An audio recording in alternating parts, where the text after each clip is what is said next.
All right, back again. Today we're going to be talking about function notation. So your instructions will give you three functions. Just to make things clear, that's not f times x. That's the f function, and in the actual parentheses is what our input is. So what this does, it works like a machine. Whatever you give this f function, it will always square the input and then multiply it by -3. The g function, whatever the input is, gets subtracted by 5 and then divided by 2. The h function, whatever the input is, gets multiplied by 6, then you add 4. Now you've heard me, I say continually whatever the input is, because we're not always dealing with x. So right away, let's do an example, f of -2. This is not f times -2, so I don't want to see -2f as any answers. This is telling you, hey, use the f function and plug -2 in for the input. So you'll notice -2 took the place of x.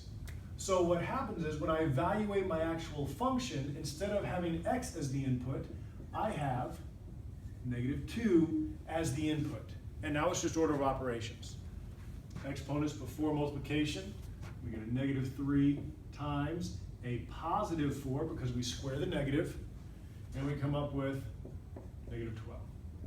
So your answer is f of -2 equals -12.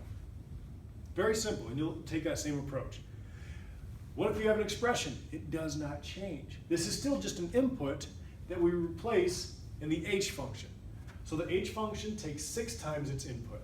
That doesn't change even though we have an expression. 6 times my new input. Notice, I know it looks really different, but isn't that the same function? 6 times the input, 6 times our new input, and now you just simplify. I distribute, we get 12a minus 42 plus 4.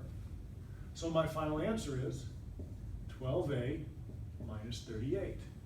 So h of 2a minus 7 is 12a minus 38. But it's not a number. I don't care. That's still correct. You have simplified. That's what the h function will spit out if you give it 2a minus 7. All right, last one, g of 0. So we're like, oh, it's going to be 0. No, you still have to plug in your new input to the g function. The g function takes 5 minus its input divided by 2. 5 minus 0, glad you're all intelligent.